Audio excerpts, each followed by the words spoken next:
ओम शांति। 2 मार्च 2021 बाबा के महावाक्य। मीठे बच्चे, तुम्हें सद्गति की सबसे न्यारी मत मिली है कि देह के सब धर्म त्याग आत्म अभिमानी भव। मामेकम याद करो। प्रश्न, जो परमात्मा को नाम रूप से न्यारा कहते हैं, उनसे तुम कौन सा प्रश्न पूछ सकते हो? उत्तर, उनसे पूछो गीता में जो दिखाते हैं अर्जुन को अखंड ज्योति स्वरूप का साक्षात्कार हुआ। बोला, बस करो, हम सहन नहीं कर सकते। तो फिर नाम रूप से न्यारा कैसे कहते हो? बाबा कहते हैं, मैं तो तुम्हारा बाप हूँ। बाप का रूप देखकर बच्चा खुश होगा। वह कैसे कहेगा, मैं सहन नहीं कर सकता। गीत, तेरे द्वार खड़ा भगवान।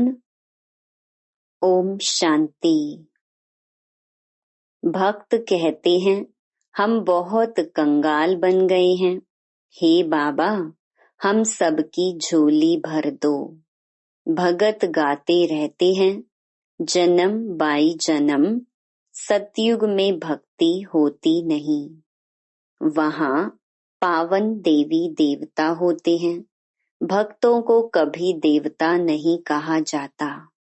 जो स्वर्गवासी देवी देवता होते हैं, वह फिर पुनर्जन्म लेते लेते नरकवासी पुजारी भगत कंगाल बनते हैं। बाप बैठ बच्चों को समझाते हैं। बाप को एक भी मनुष्य नहीं जानते। बाप जब आए तब आकर अपना परिचय देवे। भगवान को ही बाबा कहा जाता है। सब भक्तों का है एक भगवान, बाकी सब हैं भगत। चर्च आदि में जाते हैं तो जरूर भक्त ठहरे ना। इस समय सब पतित तमो प्रधान हैं, इसलिए सब पुकारते हैं, हे पतितों को पावन बनाने वाले आओ। हे बाबा, हम भक्तों की झोली भर दो। भक्त भगवान से धन मांगते हैं। तुम बच्चे क्या मांगते हो? तुम कहते हो, बाबा हमको स्वर्ग का मालिक बनाओ। वहाँ तो अथाह धन होता है, हीरे जवाहरात के महल होते हैं। अभी तुम जानते हो, हम भगवान द्वारा राजाई का वर्षा पा रहे हैं। यह सच्ची गीता है। वह गीता नहीं, वह तो पुस्तक आदि भक्ति मार्ग के लिए बनाए हैं। उनको भगवान ने ज्ञान नहीं दिया। भगवान तो इस समय नर से नारायण बनाने के लिए राजयोग सिखाते हैं। राजा के साथ प्रजा भी जरूर होगी। सिर्फ लक्ष्मी नारायण तो नहीं बनेंगे, सारी राजधानी बनती है। अब तुम बच्चे जानते हो कि भगवान कौन है, और कोई भी मनुष्य मात्र नहीं जानते। बाप कहते हैं, तुम कहते हो ओ गॉड फादर, तो बताओ तुम्हारे गॉड फादर का नाम, रूप, देश, काल क्या है? ना भगवान को जानते हैं, ना उनकी रचना को जानते हैं। बाप आकर कहते हैं, कल्प कल्प के संगम पर आता हूँ। सारी रचना के आदि मध्य अंत का राज मैं रचता ही आकर समझाता हूँ। कई तो कहते हैं वह नाम रूप से न्यारा है, वह आ नहीं सकता। तुम जानते हो बाप आया है। शिव जयंती भी निराकार की गाई जाती है तो कृष्ण जयंती भी गाई जाती है। अब शिव जयंती कब होती है वह मालूम होना चाहिए ना। जैसे क्रिश्चियन को मालूम है कि क्राइस्ट का जन्म कब हुआ, क्रिश्चियन धर्म कब स्थापन हुआ। यह तो है भारत की बात। भगवान भारत की झोली कब भरते हैं? भगत पुकारते हैं, हे भगवान झोली भर दो, सदगति में ले जाओ, क्योंकि हम दुर्गति में पड़े हैं, तमो प्रधान हैं। आत्मा ही शरीर के साथ भोगती है। कई मनुष्य साधु संत आदि कहते हैं कि आत्मा निर्लेप है। कहते भी हैं कि अच्छे व बुरे संस्कार आत्मा में रहते हैं, उस आधार पर आत्मा जन्म लेती है। फिर कहते आत्मा तो निर्लेप है। कोई भी बुद्धिवान मनुष्य नहीं जो समझाए। इसमें भी अनेक मत हैं। जो घर से रूठते वह शास्त्र बना देते। श्रीमद् भगवत गीता है एक। व्यास ने जो श्लोक आदि बनाए वह कोई भगवान ने नहीं गाए हैं। भगवान निराकार जो ज्ञान का सागर है, वह बैठ बच्चों को समझाते हैं कि भगवान एक है। भारतवासियों को यह पता नहीं है। गाते भी हैं ईश्वर की गत मत न्यारी है। अच्छा, कौन सी गत मत न्यारी है? ईश्वर की गत मत न्यारी है, यह किसने कहा? आत्मा कहती है उसकी सद्गति के लिए जो मत है उसको श्रीमत कहा जाता है। कल्प कल्प तुमको आकर समझाता हूँ, मन मना भव। देह के सब धर्म त्याग, आत्म अभिमानी भव। मामेकम याद करो। अभी तुम मनुष्य से देवता बन रहे हो। इस राजयोग की एम ऑब्जेक्ट है ही लक्ष्मी नारायण बनना। पढ़ाई से कोई राजा बनते नहीं है, ऐसा कोई स्कूल नहीं है। गीता में ही है, तुम बच्चों को राजयोग सिखाता हूँ, आता भी तब हूँ जबकि कोई भी राजा का राज्य नहीं रहता। मुझे एक भी मनुष्य बिल्कुल नहीं जानते। बाबा कहते हैं कि तुम बच्चों ने इतना बड़ा लिंग जो बनाया है वह मेरा कोई यह रूप नहीं है। मनुष्य कह देते कि अखंड ज्योति रूप परमात्मा तेजोमय है। अर्जुन ने देखकर कहा, बस करो, मैं सहन नहीं कर सकता हूँ। अरे, बच्चा बाप का रूप देख सहन ना कर सके, यह कैसे हो सकता है? बच्चा तो बाप को देख खुश होगा ना। बाप कहते हैं कि मेरा कोई ऐसा रूप थोड़े ही है, मैं हूँ ही परम पिता, अर्थात परे ते परे रहने वाला परम आत्मा, माना परमात्मा। फिर गाते हैं, परमात्मा मनुष्य सृष्टि का बीज रूप है। उनकी भगत महिमा करते हैं।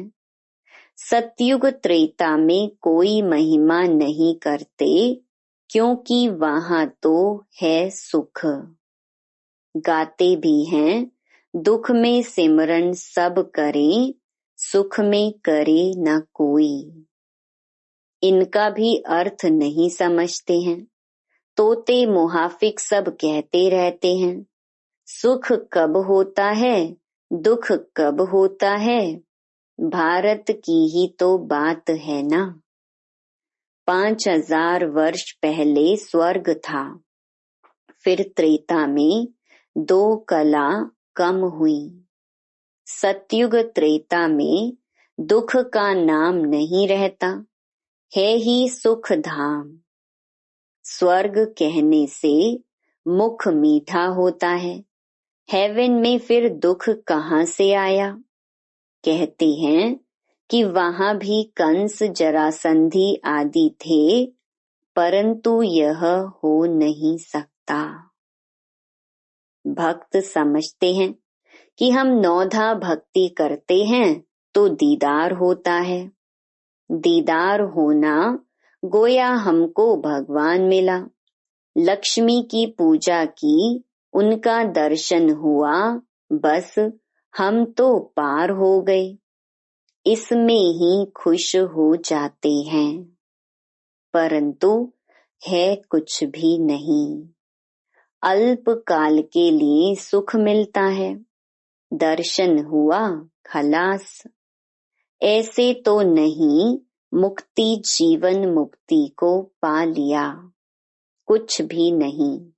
बाबा ने सीढ़ी पर भी समझाया है, भारत ऊंच ते ऊंच था। भगवान भी ऊंच ते ऊंच है। भारत में ऊंच ते ऊंच वर्षा है इन लक्ष्मी नारायण का। जब स्वर्ग था सतो प्रधान थे, फिर कलयुग अंत में सब तमो प्रधान होते हैं। पुकारते हैं हम बिल्कुल पतित हो गए हैं।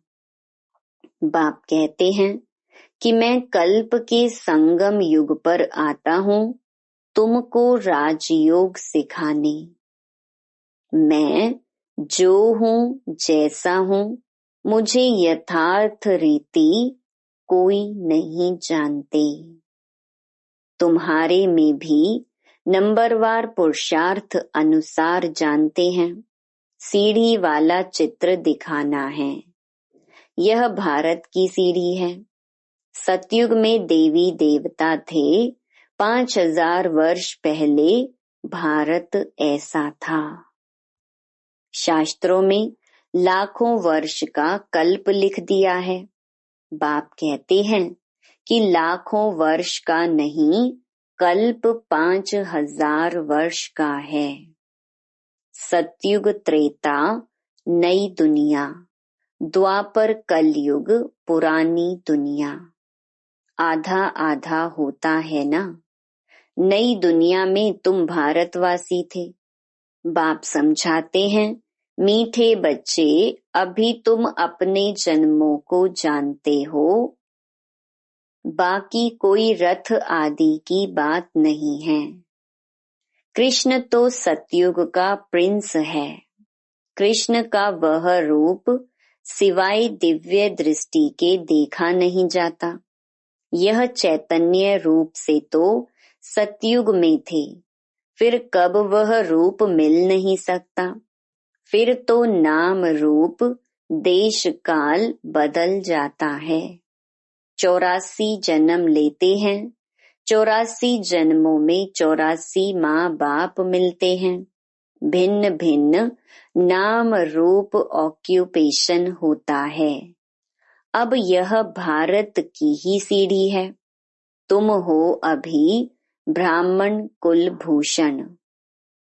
बाप ने कल्प पहले भी आकर तुमको देवी देवता बनाया था। वहां तुम सर्वोत्तम कर्म करते थे। तुम सदा सुखी थे 21 जन्म। फिर तुमको इस दुर्गति में किसने पहुंचाया? मैंने कल्प पहले तुमको सदगति दी थी, फिर 84 जन्म लेते जरूर उतरना पड़े। सूर्यवंशी में 8 जन्म, चंद्रवंशी में 12 जन्म, फिर ऐसे उतरते आए हो। तुम ही सो पूज्य देवता थे, तुम ही पुजारी पतित बने हो। भारत अब कंगाल है। भगवानुवाच, तुम जो 100% पवित्र और सॉल्वेंट, एवर वेल्थी थे, कोई रोग दुख की बात नहीं थी, सुख धाम था। उनको कहते हैं गार्डन ऑफ अल्लाह। अल्लाह ने बगीचा स्थापन किया। जो देवी देवता थे वह अब कांटे बने हैं। अब जंगल बन गया है। जंगल में कांटे लगते हैं। बाप कहते हैं काम महाशत्रु है, इन पर जीत पहनो। इसने आदि मध्य अंत तुमको दुख दिया है। 1-2 पर काम कटारी चलाना यह सबसे बड़ा पाप है। बाप बैठ अपना परिचय देते हैं कि मैं परम धाम में रहने वाला परम आत्मा हूँ। मुझे कहते हैं मैं सृष्टि का बीज रूप परम आत्मा, मैं सबका बाप हूँ। सभी आत्माएं बाप को पुकारती हैं कि हे परम पिता परमात्मा। जैसे तुम्हारी आत्मा स्टार मिसल है, बाबा भी परम आत्मा स्टार है, छोटा बड़ा नहीं है। बाप कहते हैं मैं अंगुष्ठे मिसल भी नहीं हूँ, मैं परम आत्मा हूँ, तुम सबका बाप हूँ। उसको कहा जाता है सुप्रीम सोल, नॉलेजफुल। बाप समझाते हैं मैं नॉलेजफुल मनुष्य सृष्टि के झाड़ का बीज रूप हूँ। मुझे भक्त लोग कहते हैं कि परमात्मा सत्य चित्त आनंद स्वरूप है।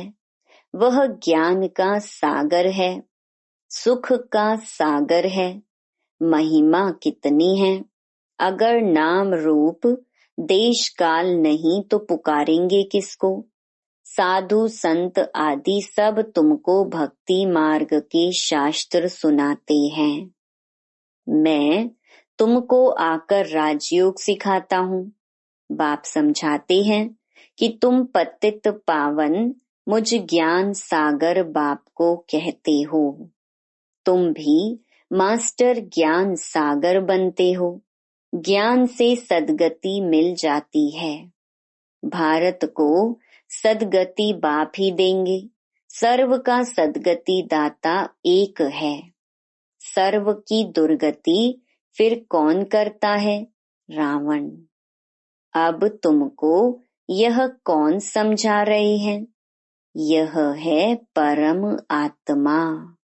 आत्मा तो एक स्टार मिसल अति सूक्ष्म है। परमात्मा भी ड्रामा में पार्ट बजाता है। क्रिएटर, डायरेक्टर, मुख्य एक्टर है। बाप समझाते हैं कि ऊंच ते ऊंच पार्टधारी कौन है? ऊंच ते ऊंच भगवान, जिसके साथ तुम आत्माएं बच्चे सब रहते हो। कहते भी हैं कि परमात्मा सबको भेजने वाला है। यह भी समझने की बात है। ड्रामा तो अनादि बना हुआ है। बाप कहते हैं कि मुझे तुम कहते हो ज्ञान का सागर, सारी सृष्टि के आदि मध्य अंत को जानने वाला। अभी यह जो शास्त्र आदि पढ़ते हैं इनको बाप जानते हैं। बाप कहते हैं कि मैं प्रजापिता ब्रह्मा के द्वारा सभी शास्त्रों का सार आकर बताता हूँ। दिखाते हैं कि विष्णु की नाभि से ब्रह्मा निकला। तो कहाँ निकला? मनुष्य तो जरूर यहाँ ही होंगे ना। इनकी नाभि से ब्रह्मा निकला, फिर भगवान ने बैठ इनके द्वारा सभी वेदों शास्त्रों का सार सुनाया। अपना भी नाम रूप देश काल समझाया है। मनुष्य सृष्टि का बीज रूप है ना। इस वृक्ष की उत्पत्ति, पालना, विनाश कैसे होता है वह कोई भी नहीं जानते। इसको वैरायटी झाड़ कहा जाता है। सभी नंबरवार अपने समय पर आते हैं। पहले नंबर में देवी देवता धर्म की स्थापना कराता हूँ, जबकि वह धर्म नहीं है। बाप कहते हैं कि कितने तुच्छ बुद्धि हो गए हैं। देवताओं की, लक्ष्मी नारायण की पूजा करते हैं, परंतु उन्हों का राज्य सृष्टि पर कब था वह कुछ नहीं जानते हैं। अभी भारत का वह देवता धर्म ही नहीं है, सिर्फ चित्र रह गए हैं। अच्छा, मीठे मीठे सिकिलधे बच्चों प्रति माता पिता बाप दादा का याद प्यार और गुड मॉर्निंग। रूहानी बाप की रूहानी बच्चों को नमस्ते। धारणा के लिए मुख्य सार। पहला, मास्टर ज्ञान सागर बन पतित से पावन बनाने की सेवा करनी है। बाप ने जो सब शास्त्रों का सार सुनाया है वह बुद्धि में रख हर्षित रहना है। दूसरा, एक बाप की श्रीमत हर पल पालन करना है। देह के सब धर्म त्याग आत्म अभिमानी बनने की मेहनत करनी है। वरदान, अपने दिव्य अलौकिक जन्म की स्मृति द्वारा मर्यादा की लकीर के अंदर रहने वाले मर्यादा पुरुषोत्तम भव। जैसे हर कुल के मर्यादा की लकीर होती है, ऐसे ब्राह्मण कुल के मर्यादाओं की लकीर है। ब्राह्मण अर्थात दिव्य और अलौकिक जन्म वाले मर्यादा पुरुषोत्तम। वे संकल्प में भी किसी आकर्षणवश मर्यादाओं का उल्लंघन नहीं कर सकते। जो मर्यादा की लकीर का संकल्प में भी उल्लंघन करते हैं, वो बाप के सहारे का अनुभव नहीं कर पाते। बच्चे के बजाय मांगने वाले भक्त बन जाते हैं। ब्राह्मण अर्थात पुकारना मांगना बंद। कभी भी प्रकृति व माया के मोहताज नहीं। वे सदा बाप के सिरताज रहते हैं। स्लोगन, शांति दूत बन अपनी तपस्या द्वारा विश्व में शांति की किरणें फैलाओ। Om Shanti. To watch Peace of Mind channel videos on YouTube, subscribe us on youtube.com/tvpeaceofmind. Just a click for a peaceful life.